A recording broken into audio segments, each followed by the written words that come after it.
मनोज जरांगे यांना पुणे कोर्टाचा दिलासा। अटक वॉरंट रद्द। 2013 मधील फसवणुकीविरोधातील फसवणुकीच्या गुन्ह्यात 500 रुपयांचा गुन्हा।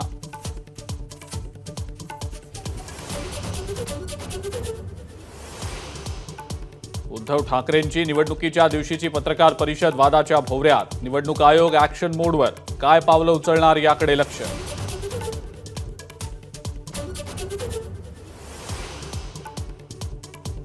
मनसे पदवीधर निवडणूक लढवण्यावर ठाम। अभिजित पानसे उद्या अर्ज भरणार। भाजपच्या भूमिकेकडे लक्ष।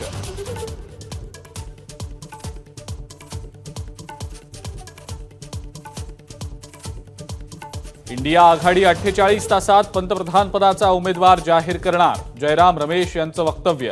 जागांनुसार फॉर्म्युला ठरण्याची शक्यता।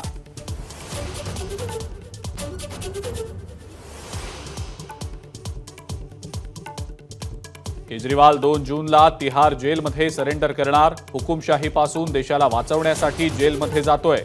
केजरीवालांची प्रतिक्रिया।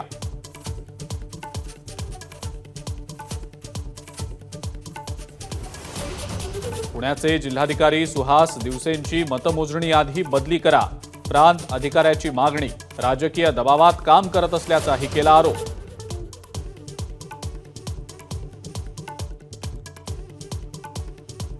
पुणे अपघातातल्या मुलाची बालनिरीक्षण गृहामध्ये पोलीस करणार चौकशी।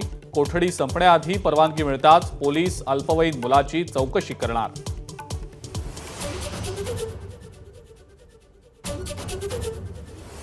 मध्य रेल्वेवरील प्रवाशांना मोठा दिलासा। मुंबईकडे जाणाऱ्या स्लो लाईनवरचं काम वेळेआधीच पूर्ण, तर सीएसएमटी स्थानकावर आज रात्रीपासून 36 तासांचा ब्लॉक।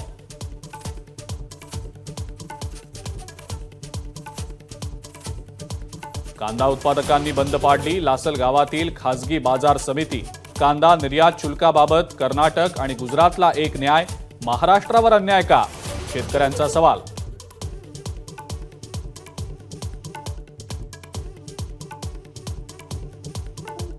आव्हाडांना पाठिंबा देण्याचं भुजबळांचं वक्तव्य दुर्दैवी। हसन मुश्रीफांचा घरचा आहेर।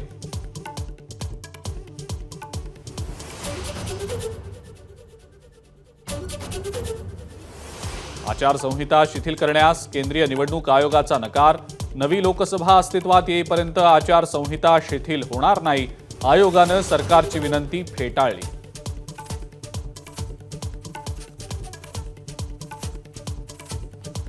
राज्यामध्ये पाणी टंचाईचं भीषण संकट। धरणांमध्ये केवळ 22.43% पाणी साठा, तर छत्रपती संभाजीनगरमध्ये सर्वात कमी 9% पाणी साठा।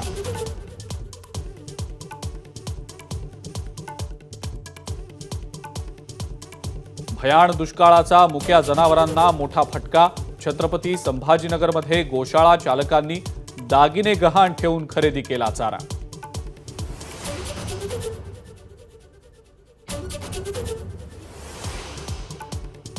नागपूरमध्ये उष्माघातामुळे झालेल्या मृत्यूसंदर्भात बैठक। मृत्यूबाबत अहवाल देणार। 3 मृत्यू झाल्याची नागपूर महानगरपालिकेची प्राथमिक माहिती।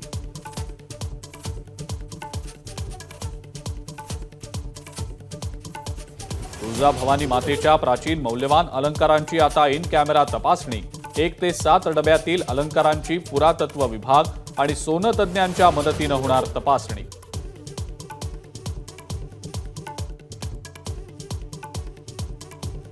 कोकण किनारपट्टीवर उद्यापासून 2 महिने मासेमारीला बंदी। या काळात मासेमारी करणाऱ्यांवर कायदेशीर कारवाईचा इशारा।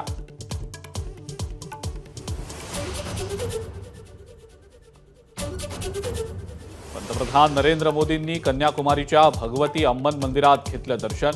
विवेकानंद स्मारकावर 1 जूनपर्यंत ध्यानधारणा करणार।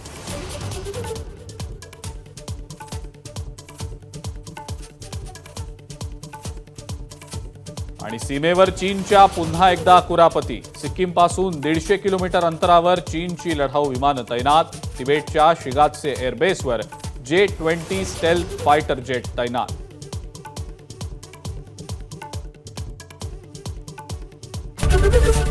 एबीपी माझा, उघडा डोळे बघा नीट।